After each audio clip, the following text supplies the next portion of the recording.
Un uomo non muore mai se c'è qualcuno che lo ricorda. Sono parole del poeta Ugo Foscolo incise sulla targa posta sotto l'ulivo piantumato in questo 21 febbraio 2021 a Vo, un segno in memoria di tutte le vittime della pandemia Covid-19.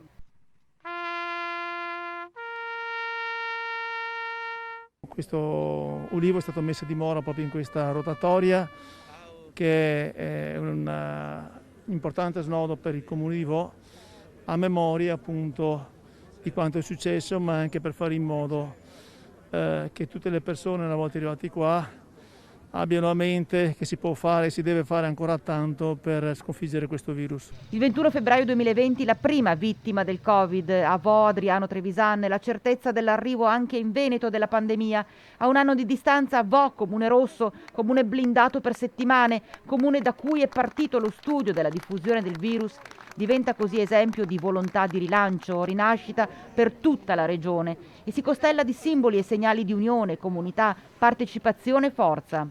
È passato un anno da quando qui a Vo si è accesa la prima spia, la prima lampadina dell'emergenza coronavirus in Veneto, una spia seguita poi da tantissime altre lampadine in tutto il Veneto. Adesso la luce che vediamo è quella probabilmente in fondo al tunnel, è quella delle vaccinazioni, è quella dei lockdown selettivi, è quella di un nuovo mondo che potremo presto raggiungere. In mezzo c'è un anno di buio, un anno con il quale comunque dovremo fare i conti prima o poi.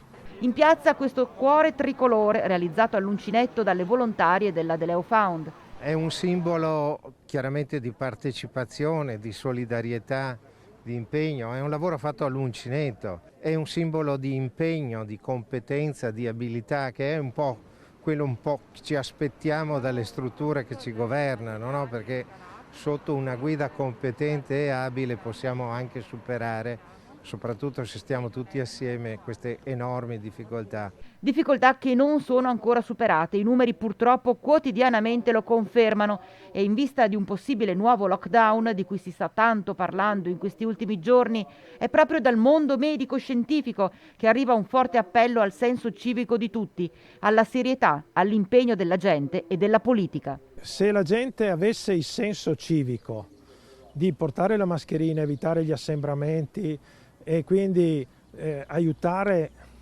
il suo vicino a non contaminarsi, potremmo evitare il lockdown.